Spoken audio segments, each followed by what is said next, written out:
and Ziaur Rahman, on behalf of our great national leader, the Supreme Commander of Bangladesh, Sheikh Mujibur Rahman, do hereby proclaim. তুমুল যুদ্ধ বেঁধে গেল। ভারতীয় বাহিনীকে রুখে দিতে পাকিস্তানের বাকি ইউনিটগুলো যখন ব্যর্থ, তখন চাতা হয়ে এলো ইস্ট বেঙ্গল রেজিমেন্ট। বেঙ্গল রেজিমেন্টের বিরুদ্ধে রক্ষা পায় লাহোর। পুরো পাকিস্তান জুড়ে ছড়িয়ে পড়ে বাংলার দামাল সেনাদের কথা। আর এই ইস্ট বেঙ্গল রেজিমেন্টেরই কমান্ডার ছিলেন জিয়াউর রহমান। অসামান্য বীরত্বের জন্য পাকিস্তান সরকার তাকে ভূষিত করে হেলাল ই জুরাত পদকে। এর ঠিক 6 বছর পর ইস্ট বেঙ্গল রেজিমেন্টের সামনে হাজির আরেকটি যুদ্ধ। জিয়াউর রহমান স্বাধীনতার ঘোষক ছিলেন কিনা তা নিয়ে বিএনপি ও আওয়ামী লীগের মধ্যে পাল্টাপাল্টি কথা প্রচলিত আছে। মতের পার্থক্য থাকতেই পারে, কিন্তু এই প্রশ্নের জবাব আমরা একটু ভিন্নভাবে দেখার চেষ্টা করব। জিয়াউর রহমান 26শে মার্চে তার ও তার ব্যাটালিয়নের বিদ্রোহের খবর জানিয়ে পাকিস্তানের বিরুদ্ধে যুদ্ধের ঘোষণা দিয়েছিলেন, এইটাও যেমন সত্য, তেমনি 27 মার্চ শেখ মুজিবুর রহমানের নামে আরেকটি ঘোষণা পাঠ করেছিলেন তিনি। 27 মার্চ মেজর জিয়া কালুরঘাট বেতার কেন্দ্র থেকে একটি ঘোষণায় বলেন, On behalf of our great বাংলাদেশের মুক্তিবাহিনীর সর্বাধিনায়ক রূপে আমি মেজর জিয়া শেখ মুজিবুর রহমানের পক্ষে বাংলাদেশের স্বাধীনতা ঘোষণা করছি। of Bangladesh, মুক্তিযুদ্ধের জন্য, বাংলাদেশের স্বাধীনতার জন্য এই ঘোষণা বা মুজিবের পক্ষে ঘোষণাপত্র পাঠের এই ভূমিকা কতখানি? চট্টগ্রাম কালুরঘাট বেতার কেন্দ্র থেকে যখন তার কণ্ঠস্বর আমি মেজর জিয়া বলছি বললেন, তখন সেই কণ্ঠ বাংলার দিশেহারা মানুষকে দিয়েছিল স্বস্তি ও সাহস। সেদিন বাংলার মানুষ উপলব্ধি করেছিল তারা একলা নয়, তাদের লড়াই করবার মতো একটি সেনাবাহিনী রয়েছে।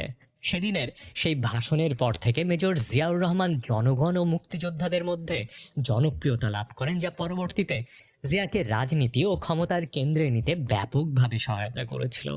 স্বাধীনতার পর মুক্তিযুদ্ধে অংশগ্রহণকারী সেনা অফিসারদের নিয়ে সেনাবাহিনী গঠিত হয়। 5 এপ্রিল 1972-এ শফিউল্লাহকে চিফ অফ স্টাফ করা হয়, আর জিয়াউর রহমানকে করা হয় ডেপুটি চিফ অফ স্টাফ। অথচ সেনাবাহিনীর ক্রম অনুযায়ী জিয়াউর রহমানের সেনাপ্রধান হওয়ার কথা ছিল। বিষয়টি জিয়াউর রহমানকে ক্ষুব্ধ করলেও তিনি কোনো উচ্চবাচ্য করেননি। কিন্তু জিয়াউর রহমানের সমর্থকদের মধ্যে এটা নিয়ে ব্যাপক অসন্তোষ বিরাজ করছিল। জিয়াউর রহমানকে সেনাপ্রধান হিসেবে দেখতে চাওয়াদের মধ্যে অন্যতম ছিলেন কর্নেল তাহের। জিয়াকে সেনাপ্রধান না করা নিয়ে সেনাদের মধ্যে অসন্তোষের বিষয়টি শফিউল্লাহ বা খালেদ মোশাররফ ভালোভাবে নেয়নি। আওয়ামী লীগ নেতারাও জিয়াউর রহমানকে উচ্চাকাঙ্ক্ষী হিসেবে ধারণা করত। ফলে ষড়যন্ত্র করে জিয়াউর রহমানকে সেনাবাহিনী থেকে সরিয়ে বার্লিনে রাষ্ট্রদূত হিসাবে পাঠানোর ব্যবস্থা পাকাপোক্ত হয়ে গিয়েছিল প্রায়। এরপর কর্নেল তাহেরের বিচার প্রক্রিয়া শুরু হয় এবং তাকে ফাঁসি দেয়া হয়। জাসদ কর্তৃক বলা হয়ে থাকে জিয়াউর রহমান কর্নেল তাহেরের সাথে বিশ্বাসঘাতকতা করেছে। যেই কর্নেল তাহের তাকে বন্দি দশা থেকে মুক্ত করেছে, তাকেই গোপন সামরিক কারাগারে প্রহসনমূলক বিচারের মাধ্যমে 1976 সালের 21শে জুলাই ফাঁসি দেয়া হয়। কিন্তু জিয়াউর রহমান কেন কর্নেল তাহেরকে বিচারের আওতায় এনে ফাঁসিতে ঝুলিয়েছিলেন?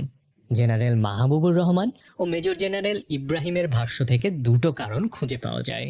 প্রথমত, খালেদ মোশাররফ সহ সেনা অফিসারদের হত্যায় যেহেতু কর্নেল তাহেরের হাত রয়েছে, সেহেতু সেনাবাহিনীর পক্ষ থেকে কর্নেল তাহেরকে বিচারের আওতায় আনতে চাপ দেয়া হচ্ছিল।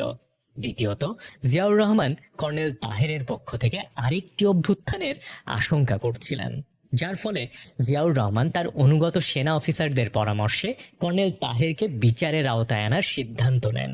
এতে কি জিয়াউর রহমানকে দোষী সাব্যস্ত করা যায়? ক্ষমতার প্রশ্নে ক্ষমতাসীনদের অনেক অপ্রিয় এবং কঠিন সিদ্ধান্ত নিতে হয়। জিয়াউর রহমান সম্ভবত তাই করেছিলেন। ক্যাপিটালিজমের সূচনা হিসেবে প্রোটেস্ট্যান্ট এথিক্সকে চিহ্নিত করেন, যেখানে বলা হতো স্রষ্টার কৃপা প্রাপ্তির চিহ্ন হচ্ছে কঠোর পরিশ্রমের মাধ্যমে ধনবান হয়ে ওঠা। অন্যদিকে জিয়াউর রহমান বাংলাদেশি জাতীয়তাবাদের চেতনার বীজ জনমনে বপনের মাধ্যমে জনতাকে এটা অনুভব করাতে চেয়েছেন যে এ দেশটা তাদের নিজস্ব উন্নয়ন আর দেশটার উন্নয়ন একে অন্যের সাথে গভীরভাবে সম্পর্কিত। এভাবেই একটি উদ্যমী জনতা তৈরির প্রচেষ্টা চালিয়েছিলেন জিয়াউর রহমান। জিয়া বলতেন, বাংলাদেশ অর্থ হচ্ছে গ্রাম। বাংলাদেশের উন্নতির জন্য আমাদের গ্রাম এবং গ্রামীণ অর্থনীতির উন্নয়ন করতে হবে। তিনি মনে করতেন অর্থনৈতিক উন্নয়নকে শহর থেকে প্রান্তিক পর্যায়ে পৌঁছাতে না পারলে জাতীয় মুক্তি অসম্ভব। তাই তিনি সবসময় গ্রামমুখী অর্থনীতির কথা বলতেন। বাংলাদেশের মানুষের প্রত্যাশা ও বাস্তবতার অনুসন্ধানে তিনি মাইলের পর মাইল গ্রাম্য মেঠোপথ হেঁটে বেরিয়েছেন। জিয়াউর রহমান কর্তৃক গৃহীত অন্যতম গুরুত্বপূর্ণ দুটি পদক্ষেপের একটি জনশক্তি রপ্তানি ও পোশাক শিল্প স্থাপন এবং বিদেশে রপ্তানির ব্যবস্থা করা, যার সুফল এখনও ভোগ করছে বাংলাদেশ। 1978 সালের 4 জুলাই তারই উদ্যোগে বাংলাদেশে উদ্যোক্তা নুরুল কাদের খান দক্ষিণ কোরীয় শিল্প গ্রুপ ডেইউ এর সঙ্গে চট্টগ্রামের কালুরঘাটে যৌথ উদ্যোগে একটি শতভাগ রপ্তানিমূলক তৈরি পোশাক কারখানা দেশ গার্মেন্টস প্রতিষ্ঠা। জিয়াউর রহমানের যত সমালোচিত দিক। জিয়াউর রহমান বাংলাদেশের রাজনৈতিক ইতিহাসে ব্যাপক আলোচিত ও সমালোচিত একজন শাসক। তার সমালোচকরা মোটা দাগে 3টি বিষয় ধরে সমালোচনা করে থাকেন। 1. ক্ষমতা দখলের প্রক্রিয়া। 15ই আগস্ট শেখ মুজিব সপরিবারে নিহত হলে রাজনৈতিক পরিমণ্ডল উত্তপ্ত হয়ে ওঠে। খন্দকার মোশতাক ও সাবেক বাকশালীরা সরকারে থাকলেও সরকার চলছিল মূলত অভ্যুত্থানকারী জুনিয়র সেনা অফিসারদের ইশারায়। সেই মেজরগণদের একটি অফিসিয়াল নাম ছিল সেনা পরিষদ। সেনা পরিষদ আরেকটা অভ্যুত্থানের আশঙ্কা করছিলেন, যা তাদের সেনাপ্রধান জিয়ার প্রতি আরও নির্ভরশীল করে তোলে।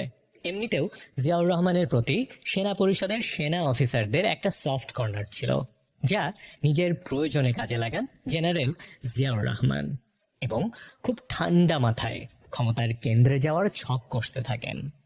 1975 সালের 11ই নভেম্বর বেতার ও টেলিভিশনে ভাষণে মেজর জেনারেল জিয়াউর রহমান বলেছিলেন, আমি রাজনীতিবিদ নই, আমি একজন সৈনিক। রাজনীতির সাথে আমার কোনো সম্পর্ক নেই এবং আমাদের সরকার সম্পূর্ণ নির্দলীয় ও অরাজনৈতিক। এরপর 1976 সালের মে মাসে ঢাকার সোহরাওয়ার্দী উদ্যানে এক জনসভায় জিয়াউর রহমান বলেছিলেন, আমি একজন শ্রমিক ও সৈনিক কিভাবে একের পর এক সিঁড়ি পেরিয়ে ক্ষমতার শীর্ষে চলে যেতে পারেন তার একটা চিত্রনাট্য আগেই লিখে রেখেছিলেন পাকিস্তানের সেনাপতি আইয়ুব খান। কিন্তু নানানমুখী ষড়যন্ত্র আর বিভিন্ন প্রতিশোধপরায়ণ গোষ্ঠীকে বেশি দিন সামলে রাখতে পারেননি। ফলস্বরূপ তাকে 30শে মে 1981 সালে চট্টগ্রাম সার্কিট হাউসে নির্মমভাবে হত্যা করা হয়। কিন্তু কেন হত্যা করা হয়েছিল তাকে? এতে কি কোনো দেশি বিদেশি ষড়যন্ত্র ছিল? অবাক করা ব্যাপার হলো, জিয়াউর রহমানের মৃত্যুর পর বিএনপি 2 বার ক্ষমতায় গেলেও জিয়াউর রহমানের হত্যাকাণ্ডের রহস্য উদ্ঘাটনে কোনো ব্যবস্থা নেয়নি, যার ফলে এখনও অমীমাংসিতই থেকে গেছে জিয়াউর রহমানের অন্তর্ধানের রহস্য।